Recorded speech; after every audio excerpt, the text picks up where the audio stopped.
Have you ever stuck your foot in your mouth? Well, can you imagine doing that when you're the President of the United States? When you're the leader of the free world, your words carry immense power. But somehow, presidents still manage to unleash some head-scratching doozies from time to time. Hey everyone, welcome back to our channel. Now, today we're going to do something a little different and talk about some silly things that have come out of the mouths of very serious people, the presidents of the United States. Even though US presidents have an incredibly important job leading the country, it seems they don't always think before they speak. From silly slips of the tongue to confusing metaphors, we've gathered some of the downright strangest presidential quotes that will make you wonder, what were they thinking? As we go through them, we'll chat about the context around each odd quote and have a laugh at these rare moments when the normally polished commanders-in-chief let some foolishness fly. And don't worry, we won't get too political here. This is just meant to be a fun romp through some humorously bad presidential pontifications. Alright, let's dive in. Here's our lighthearted list of not-so-smart sayings from American presidents. George W. Bush and Bushisms. Kicking things off, we have good old number 43, George W. Bush. Now, Bush was known for his, how do we put this delicately, very special way with words. His infamous Bushisms were almost legend by the end of his presidency. These Bush rhetorical gems were usually the result of scrambled syntax or oddly substituted words, and boy, did they make people scratch their heads. For example, in 2000, Bush gave this head-scratcher on the campaign trail: "I know how hard it is for you to put food on your family." Pretty sure the food goes in our families, George, not on them. And then this classic from 2002, there's an old saying in Tennessee, I know it's in Texas, probably in Tennessee, that says, "Fool me once, shame on you. Fool me, you can't get fooled again." Here Bush gets so tangled up trying to remember the classic phrase about fool me once, he just gives up. An honest moment for sure. And even as president, the Bushisms kept flowing, like this one from a press conference in 2008 when things were looking gloomy financially. In the last years, frankly, we've let the American brand, the United States brand, get dinged. Dinged? Sounds like he's talking about a slightly used car, not the economy of the world's biggest superpower. Well, we gotta hand it to W for keeping things amusing. There's about a million more Bushisms out there if you want a good laugh. Clearly, public speaking at that presidential level ain't easy, and our friend George probably should have had an editor to keep all his words straight. But we still dig his down-home style anyway. Gerald Ford gets geographically confused. Alright, let's flip back a few decades now and chat about an awesomely silly slip-up from none other than Gerald R. Ford. Old Jerry took over from Nixon after some unpleasant business, known as Watergate, forced Tricky Dick to resign back in the 70s. But it didn't take long for Klutzy Ford to put his own unique stamp on the presidency. Now, to be fair here, Ford was actually known for being pretty sharp. But in 1976, during a presidential debate, he had a geography fail that folks still chuckle about today.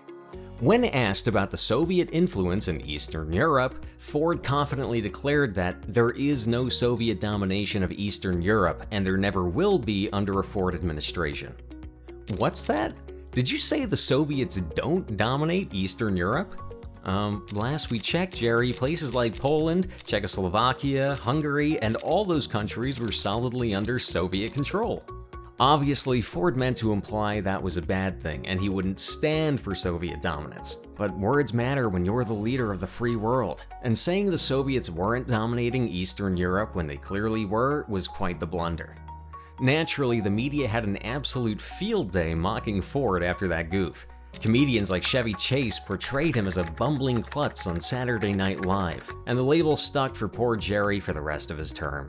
But in Jerry's defense, governing is tiring business, and under pressure in the hot spotlight of a presidential debate, anybody could accidentally say Hungarians and Poles weren't under Soviet influence when clearly they were. At least he didn't mean it. So we gotta give old Jerry a break for his geography stumble. Who hasn't gotten flustered in a nerve-wracking situation and mangled their words? We still love you, Jerry.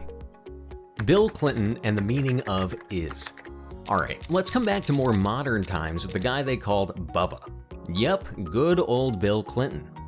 Now, Clinton was known for his smooth-talking style, but that smoothness sometimes got him into rhetorical trouble. Like this classic from 1998 during a little legal situation known as the Monica Lewinsky scandal. When asked if he'd had an inappropriate relationship with a young White House intern, Clinton gave an answer that seemed a bit, well, fishy. It depends on what the meaning of the word is. Cue the whole country going, "Wait, what, Bill? You're gonna pull a fast one on us and question the definition of the word is?" Like that changes the facts of the whole nonsense in the Oval Office with Miss Lewinsky. Nice try, Bubba, but your fancy wordplay ain't getting you off the hook here. Now, in Bill's defense, he was understandably looking for a little wiggle room in a very tough spot politically and personally. And buying time to gather his thoughts by questioning meanings actually isn't a bad strategy. But oh man, the way it came across was pitiful. This silly quote undermined all Bill's suave charm, and the facade came crashing down. Suddenly, Bubba didn't look so smooth after all. And it was pretty clear this was a guy in denial caught red-handed doing the dirty. All the impressive Ivy League lawyering in the world couldn't save his behind after letting that lame excuse for a sentence come out of his mouth about the meaning of is. In the end, the Lewinsky mess and Bill twisting meanings led to his impeachment in the House. He managed to finish his term after the Senate acquitted him, but yikes. There's no wordsmithing your way out of some jams, it seems. We still love you, Bill, but next time, fess up before questioning basic grammar. Joe Biden and random ramblings. Of course, we can't leave out the current president, Joe Biden. Good old Joe has developed a reputation for meandering off script and unleashing some real head-scratching doozies at times. Like this gem from the campaign trail in 2020. We hold these truths to be self-evident. All men and women created by the you know the thing. Huh? We have no idea what you were going for there, Joe. Or this classic Bidenism from 2021. The reason I was able to stay sequestered in my home was because some black woman was able to stack the grocery shelf. Not exactly the most graceful way to make that point. While Biden's heart is usually in the right place, his off-the-cuff rhetorical style lands him in hot water on occasion. But that's part of the role when you're president. We still love you, Joe. Keep on rambling. Well, those were just a few of the strangest and silliest presidential quotes we could dig up from the annals of American history. Goes to show even the most powerful folks on the planet let silly things fly out of their mouths too. But it's all part of the wild ride of politics and history, isn't it? In such high-pressure jobs, even practice orators goof up sometimes. And when the microscope of public attention is always aimed at your words and actions, a few foolish phrases are bound to pop out. So let this be a lesson to the current and future presidents out there. Think before you speak. The American public may get a kick out of your verbal slip-ups for a while, but flubs on important topics rarely go over well long-term.